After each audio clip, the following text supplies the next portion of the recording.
Hi, you're watching Hindustan Times and I'm Aditi Prasad.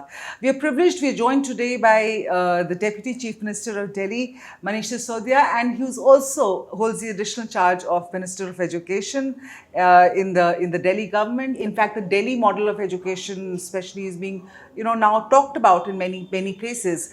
Abhi Naya, the new thing that you've started talking about over the last several months is coding. And where did this idea come about, and what was the inception of this entire coding, coding as a part of the school curriculum and for students of class 6 onwards? हमेशा से हम सोचते रहे थे कि हम बच्चों को new age technology, future technology के बारे में पूरी एजुकेशन दें, लेकिन जब 2015 में आए थे तो सबसे बड़ी प्रॉब्लम थी कि क्लासरूम टूटे हुए हैं, चारों तरफ गंध मचा हुआ है।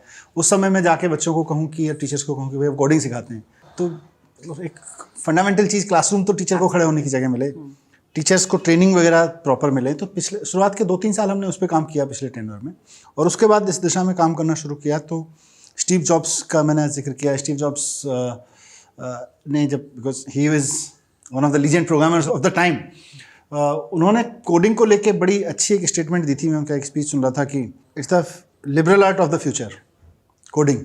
It's not about just programming, it's not about कि हम कुछ बच्चों को कुछ टेक्नोलॉजी सिखा देंगे और बच्चों को स्किल हो जाएंगे कि वो कुछ प्रोग्राम बना लिया करेंगे। It's about the way next generation would think. पिछले साल कुछ स्कूलों में एक सेलेक्ट बच्चों के साथ में, ग्रुप के साथ में शुरू किया, और उसके रिजल्ट्स हमने देखे कि बच्चों के अंदर एक नई तरीके की सोच पैदा हुई है। बच्चे अपनी प्रॉब्लम्स को कोडिंग के माध्यम से एक्सप्रेस कर पा रहे हैं, टेक्नोलॉजी का यूज़ करके। जो उनके मन में चल रहा है, जो आसपास वो देख रहे हैं, उसको समझ के एनालाइज करके वो वीडियो बना पा रहे हैं, कोडिंग करके प्रोग्राम बना पा रहे हैं। अब फ्यूचर इसका यह है कि हम इसको बड़े पैमाने पर ले जाएं, और I am grateful to Hindustan Times की आपके साथ मिलके अब दिल्ली के गवर्नमेंट स्कूल्स में हज़ारों बच्चे कोडिंग सीखेंगे और एक कंपटीशन का माहौल बनेगा कोडिंग को लेके। It's a big thing. What is the enthusiasm level of the children and what are the challenges that you face so far?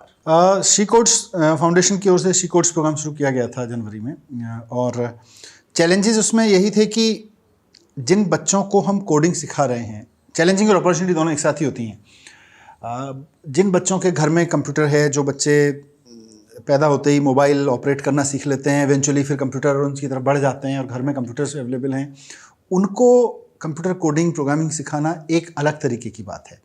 लेकिन जिनके घर में परिवारों ने कंप्यूटर्स कभी ऑपरेट नहीं किए, उसके बच्चे को कोडिंग सिखाना, क्योंकि घर में बिल्कुल कोडिंग, जैसे आज भी देखा हमने 6 क्लास के जो बच्चे हैं, उन्होंने कोडिंग वर्ड नहीं सुना था उससे पहले, पर आज वो प्रोग्रामर बन गए हैं। भले ही एक स्क्रैच से शुरुआत हुई है, लेकिन वो कोडर्स बन गए हैं। तो ये चैलेंजिंग है कि जिस जनरेशन ने कंपैरेटिवली अपने पेयर्स के मुकाबले कंप्यूटर नहीं देखा, कंप्यूटर ऑपरेट करना नहीं सीखा, कंप्यूटर में एक लाइन खींचने के अलावा शायद और कुछ नहीं समझा होगा, या मोबाइल पे फेसबुक ऑपरेट करने के अलावा या यूट्यूब ऑपरेट करने के अलावा कुछ नहीं सीखा होगा, उस जनरेशन को, उन परिवारों के बच्चों को कोडिंग सिखाना चैलेंज है। लेकिन यही चैलेंज हमने एक्सेप्ट किया है, एंड आई एम ग्लैड कि सक्सेसफुली पिछले शुरुआत, despite so many challenges of corona, lockdown, schools बंद हैं, तब से ऑनलाइन मोस्टली पूरा जो कोर्स चला शी कोड्स का ऑनलाइन चला, पर इसी से संभावना निकलेंगी। और राइट, तो अभी जो सिखाया गया है शी कोड्स के through, this scratch, right, now with Hindustan Times codathon added to the initiative, what is the next step and how do you see the initiative taking shape in the years to come, actually in the months and then years to come? She codes के साथ, जो she codes foundation के साथ जो programme चला या आगे चल रहा है, ये लार्जली अभी तक सीमित था 6 क्लास की बच्चियों के लिए, लड़कियों के लिए, और इसका दायरा नंबर ऑफ स्टूडेंट्स के हिसाब से बहुत सीमित था। हिंदुस्तान टाइम्स के साथ मिलकर अब जो ये प्रोग्राम चल रहा है, इसमें हज़ारों बच्चे, जिसमें लड़के भी हैं लड़कियां भी हैं, 6 to 9th क्लास के बच्चे बच्चियाँ, ये सब कोडिंग सीखेंगे, और वो बड़े पैमाने पर इसका एक कंपटीशन होगा। बच्चों में भी अपनी कॉम्पिटिटिव एक भावना जागेगी। हमारे इस बीच में हमने एक बड़ा चेंज ये हुआ है दिल्ली के गवर्नमेंट स्कूल्स में कि अभी तक कंप्यूटर टीचर जो होते थे, वो एक तरह से कंप्यूटर इंस्ट्रक्टर होते थे, जो किसी कंपनी की तरफ से हायर किए जाते थे और हमारे कंप्यूटर्स को, बच्चों को लाइन खींचना और ये सब सिखाते थे। थोड़ा मेहनत करके हमारे एजुकेशन डिपार्टमेंट ने हमारे सब स्कूलों में कंप्यूटर टीचर्स अपॉइंट कर दिए हैं, और all of them are highly qualified BTech engineers जो बच्चों को टीचिंग करने के लिए आए हैं।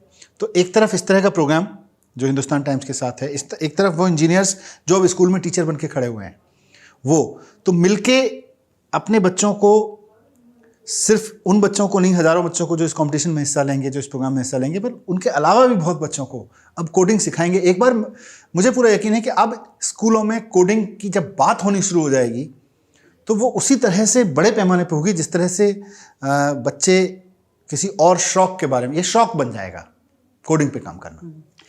You know, the coding is also part of the new education policy 2020 that the central government has come out with. But what are the specific challenges you think government schools, because you've worked in that area, government schools में किस तरह के challenges आते हैं, especially in the lockdown? You know, because how difficult was it to continue the training during lockdown as far as coding is concerned? It was difficult. She coding में भी बहुत से बच्चों को छोड़ना पड़ा बीच में, बिकॉज उनके पास संसाधन नहीं थे, और सरकार के पास भी बिकॉज ऑफ लॉकडाउन रेवेन्यूज़ नहीं थे, क्योंकि सरकार के पास क्योंकि रेवेन्यू नहीं है तो सरकार को अपने प्रायोरिटीज़ फिक्स करनी पड़ेंगी। मैं बच्चों के हाथ में मोबाइल दूँ उससे पहले मुझे ये सुनिश्चित करना पड़ेगा कि जो टीचर उनको पढ़ाने जा रही है पहले उसका सैलरी तो दूँ। तो गवर्नमेंट के पास भी फंड कंस्ट्रेंट हुआ है इस दौरान काफ़ी, और उसके बावजूद हमने कोशिश की है कि जितना भी फंड हम इधर उधर से बचा के एजुकेशन पे खर्च कर सकें, we are trying our best. हम ऑलमोस्ट 57% बजट पे डाउन हैं अपने टारगेट्स पे, पर उसके बावजूद हम टीचर्स की सैलरी देने के लिए पूरा कमिटेड हैं, और भी एजुकेशन की जो बेयर मिनिमम रिक्वायरमेंट है वो सपोर्ट करने के लिए पूरा लगे हुए हैं। ये एक बड़ा चैलेंज कोविड के दौरान आया हमारे लिए, क्योंकि पिछले साल तक मुझे बहुत सोचने की ज़रूरत नहीं पड़ती थी, पैसा आता था और मैं बहुत खुल के, मुख्यमंत्री जी का पूरा समर्थन था कि एजुकेशन पे जितना भी पैसा खर्च करना है हमें करना है। पर आज जब केवल हम 43% फंड पे हैं, आधे से भी कम फंड पे खड़े हैं, तो वैसे में मेरे लिए भी प्रायोरिटीज सेट करना बहुत इंपॉर्टेंट है। मुझे इंजीनियर्स की सैलरी देनी है, मुझे डॉक्टर्स की सैलरी देनी है, मुझे टीचर्स की सैलरी देनी है, मुझे और जो लाखों लोग, हज़ारों लोग काम कर रहे हैं दिल्ली में, उनकी सैलरी देनी है गवर्नमेंट स्टाफ की। तो उस सब को देखते हुए मेरे लिए ये चैलेंजिंग है कि मैं बच्चों पर लेविशली खर्च नहीं कर पाऊँगा, नहीं कर पा रहा हूँ जितना आज लॉकडाउन में ज़रूरत थी। That's a big challenge, but fortunately मैं बहुत सारे स्कूलों में जानता हूँ टीचर्स ने, प्रिंसिपल्स ने अपने एलुमनाई से संपर्क करके, अपने सोशल नेटवर्क से संपर्क करके ऐसे बहुत सारे बच्चों को मोबाइल उपलब्ध कराए हैं, या पैड्स वगैरह उपलब्ध कराए हैं, टैबलेट उपलब्ध कराए हैं, जिससे उनकी एजुकेशन कंटिन्यू रहे। You know, the HT Codathon, I just want to come back to that. We talked about it. Now it's also mobile friendly.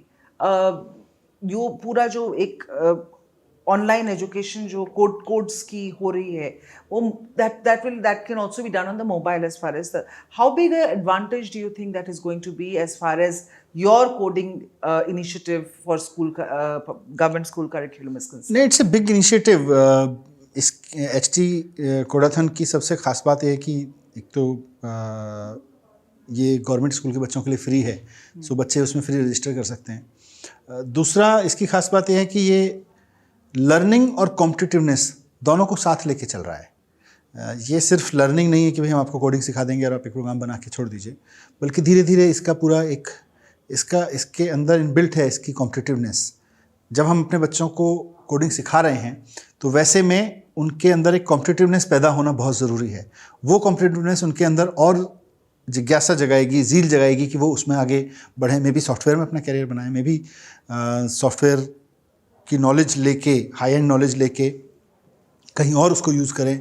But इससे बच्चों को जिन बच्चों के घर में इंजीनियर नहीं पता क्या होता है, जिन बच्चों के घर में सॉफ्टवेयर बनाना क्या होता है उसकी कोई नॉलेज नहीं है, उन परिवारों के बच्चे अगर कोडिंग सीखेंगे और कोडिंग के कॉम्पिटिशन्स में आगे आएंगे, आई थिंक यही नए भारत की नींव है। Great, sir. Thank you so much for talking to us, because it's also very inspirational to hear these things, and let's hope that some of these things, these initiatives, at least the coding initiative, the girl child, they're benefiting greatly out of it. We saw some examples. Let's see, moving forward, we are able to do great things, and we hope so. Thank you so much for joining us. Thank you.